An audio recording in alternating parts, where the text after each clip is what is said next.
Bismillahirrahmanirrahim. Assalamualaikum warahmatullahi wabarakatuh. Innal hamdalillah wassalatu wassalamu ala Rasulillah wala haula wala quwwata illa billah. Asyhadu an la ilaha illallah wahdahu la syarikalah wa asyhadu anna Muhammadan abduhu wa rasuluhu la nabiyya ba'dah.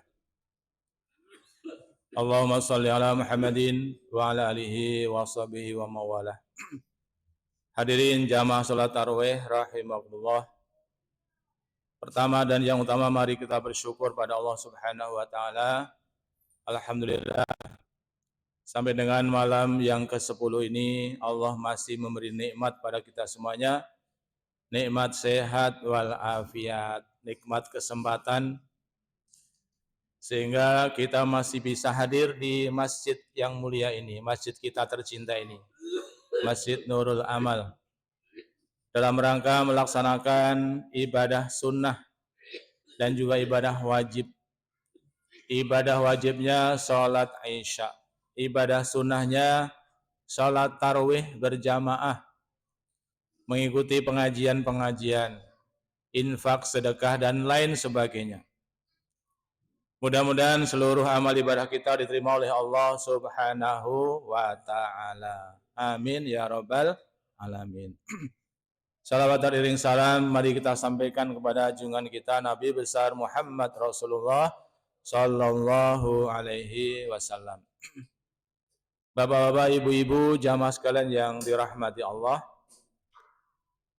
Tentu saja kita semuanya merasa bergembira, merasa senang.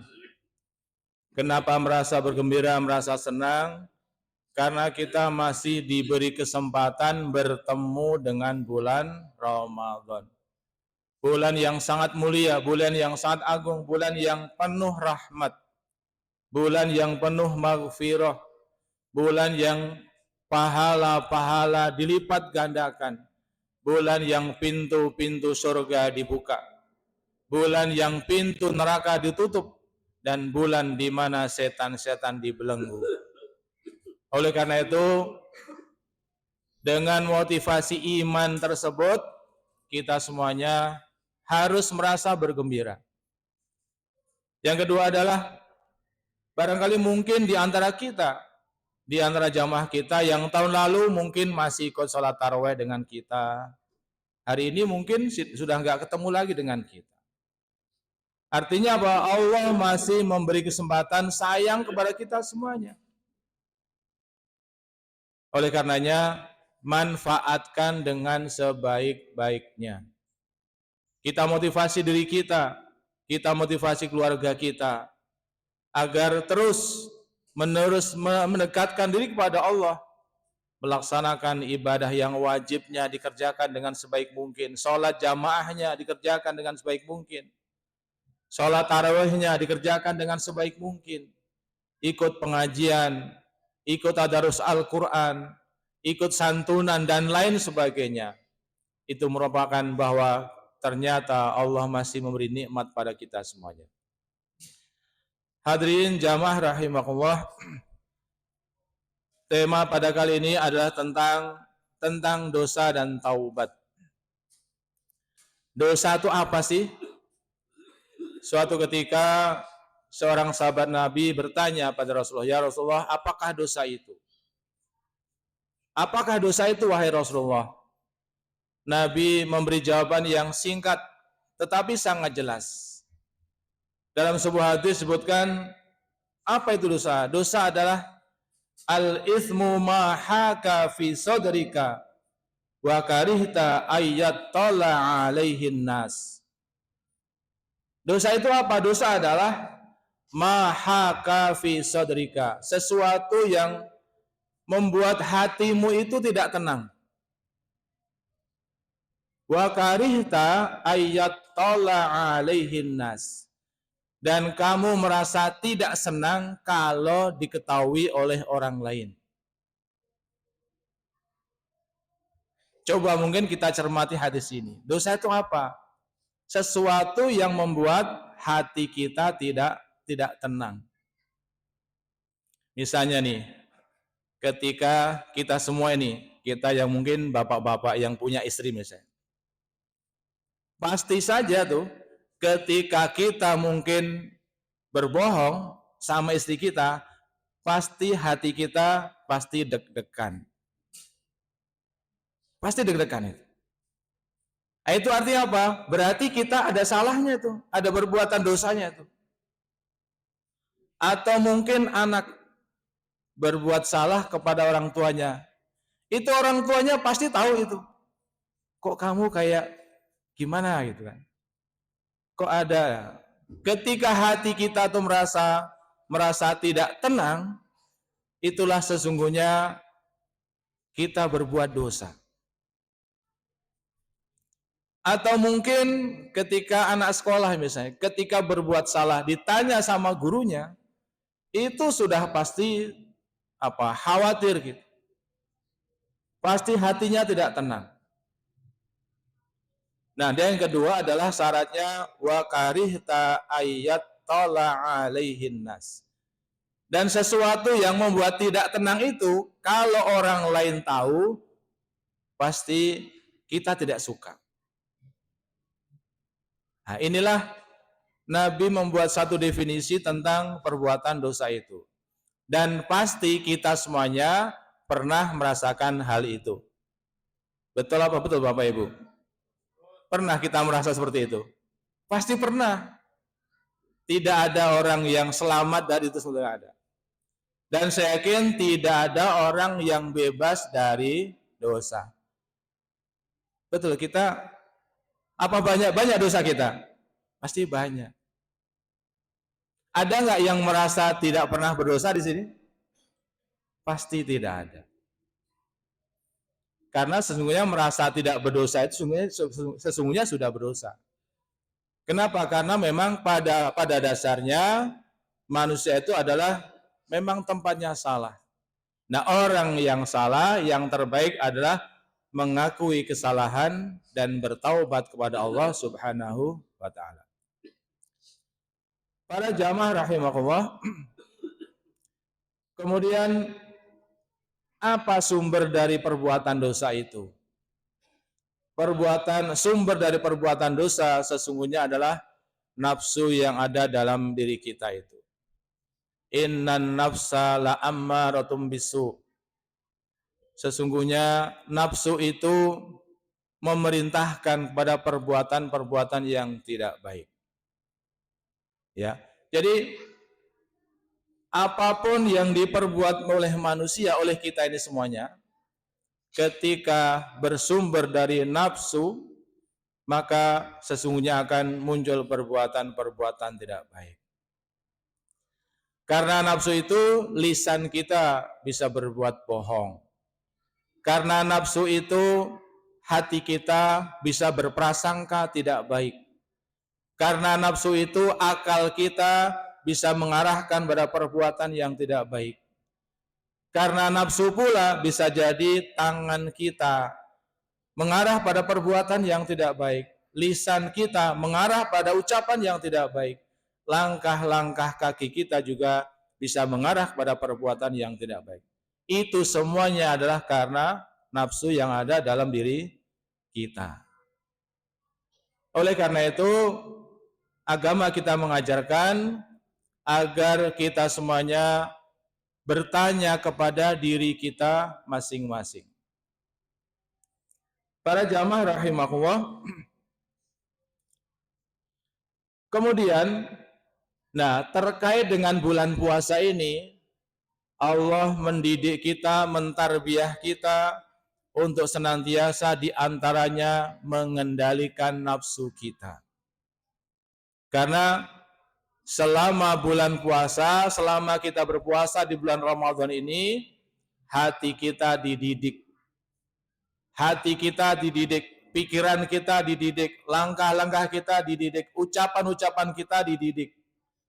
Dididik oleh bulan Ramadan dengan ibadah wajib puasa itu sendiri.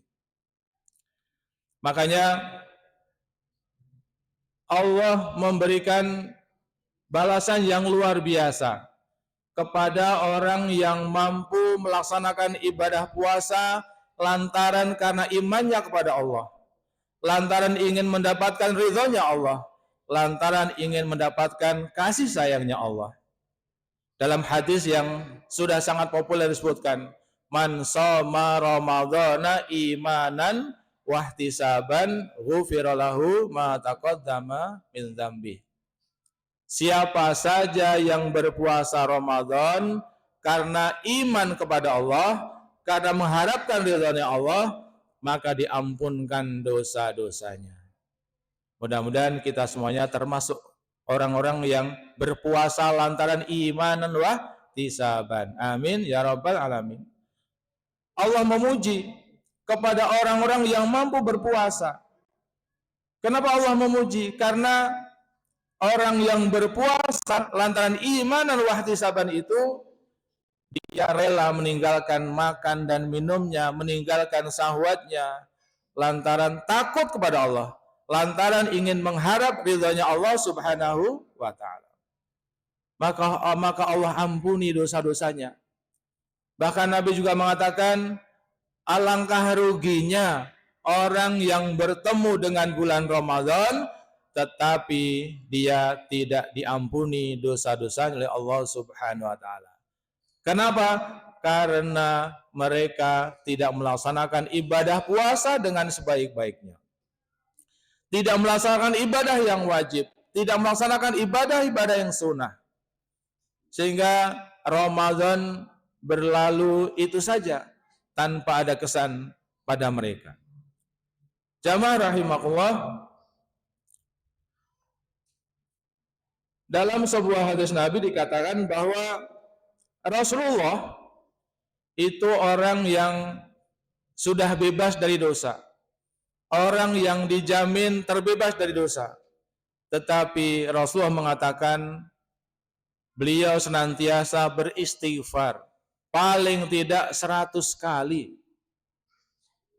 Rasulullah saja itu dalam satu hari satu malam minimal beristighfar 100 kali. Padahal Rasulullah tidak punya dosa, maksum, beliau bebas, beliau senantiasa dibimbing oleh wahyu, dibimbing oleh Allah.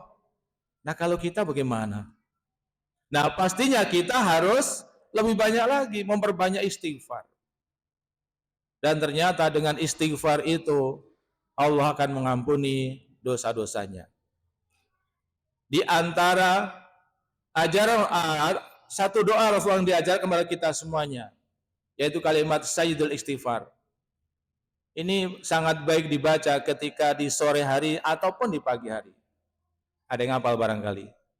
Allahumma anta rabbi la ilaha illa anta khalaqtani wa ana abduka wa ana ala ahdika wa wa'dika mastata'tu a'udzubika min syarri ma sana'tu abu'u laka bi ni'matika alayya wa abu'u bi dzambi faghfirli fa innahu la yaghfiru dzunuba illa anta. Ini disebut Sayyidul Istighfar, doa Sayyidul Istighfar. Dibaca sangat baik ketika sore hari ataupun di pagi hari. Siapa yang membaca di sore hari, kalau di sore hari itu sampai pagi harinya meninggal, maka insya Allah ahli surga, kata Rasulullah. Begitu juga ketika dibaca di pagi hari, dari pagi hari sampai sore hari itu, sekiranya orang itu meninggal dunia, maka diampuni dosa-dosa oleh Allah subhanahu wa ta'ala. Jadi sangat baik kita amalkan, kita baca. Misalnya ketika mau tidur, kan kita nggak tahu apa ketika kita berangkat tidur itu besok pagi masih bangun, belum tentu, nggak ada yang tahu. Begitu juga mungkin ketika kita pagi hari mau aktivitas, kita juga nggak tahu apakah hidup kita sampai dengan sore hari, tidak tahu. Sehingga sangat baik ketika doa Sayyidul Istighfar ini kita amalkan, kita baca, kita renungi artinya dan lain sebagainya. Jamaah rahimakumullah. Kemudian terkait dengan taubat, orang-orang yang terlanjur berbuat salah, Allah memberi jalan keluar, yaitu dengan cara bertaubat, dengan cara istighfar. Setiap habis sholat kita selalu diperintahkan, disunahkan istighfar minimal 3 kali. Astaghfirullah, astaghfirullah, astaghfirullah. Dan dalam keseharian pun, dalam kehidupan kita, dalam kita beraktivitas, Boleh juga kita sambil beristighfar. Mungkin ketika kita di jalan, sambil mungkin kita naik kendaraan, naik motor kita, mungkin naik mobil kita beristighfar, sangat baik. Karena apa? Karena dengan istighfar itu Allah memberi rizki kepada kita semuanya. Jamaah rahimakumullah, dalam sebuah ayat Al-Quran, surat An-Nisa ayat 110, Allah Subhanahu wa taala berfirman, "Wa may ya'mal su'an aw yadhlim nafsahu tsumma yastaghfirullah yajid lahu ghafurur rahima."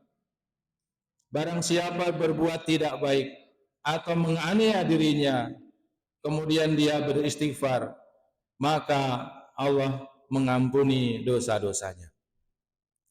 Jadi jamaah sekalian yang berbahagia, walaupun sesungguhnya manusia itu dalam kehidupannya, mungkin dari lisannya, mungkin dari ucapannya, mungkin dari langkah-langkahnya, mungkin dari pikirannya, mungkin dari hatinya, banyak melakukan perbuatan-perbuatan dosa, tetapi Allah memberikan jalan keluar dari berbagai macam perbuatan-perbuatan itu. Selama tentu hal itu kadang-kadang memang tidak disengaja.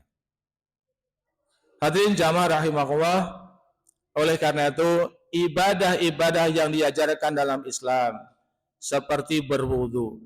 Orang yang berwudu itu di antara fadilahnya, hikmahnya wudu adalah Allah akan mengampuni dosa-dosa orang yang berwudu selama wudunya dengan sempurna. Ketika mencuci tangannya, maka sesungguhnya dosa-dosa dari tangannya akan berguguran ketika dia berwudu itu. Ketika membasuh wajahnya, maka dosa-dosa yang berbuat oleh wajahnya itu berguguran dengan bergugurannya air wudu dari wajahnya itu. Ketika mengusap kepalanya, begitu juga, termasuk juga ketika mencuci kakinya. Jadi sesungguhnya Allah memberikan jalan keluar yang sangat banyak terkait dengan perbuatan-perbuatan dosa yang dilakukan oleh manusia. Tetapi tentu saja itu bagi orang-orang yang mau bertaubat.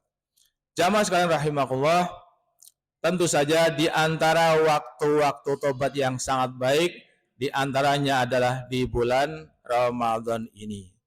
Oleh karena itu, kita diberi waktu oleh Allah bertemu dengan bulan Ramadan ini, jangan sampai kita tidak diampuni dosa-dosa oleh Allah Subhanahu wa taala dengan cara memanfaatkan waktu bulan Ramadan ini dengan sebaik-baiknya, melaksanakan kewajiban kita, melaksanakan juga ibadah-ibadah sunnah kita, sehingga Allah mengampuni dosa-dosa kita semuanya.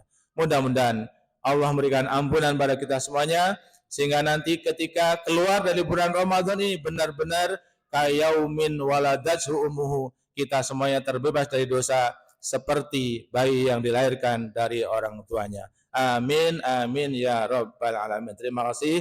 Assalamualaikum warahmatullahi wabarakatuh.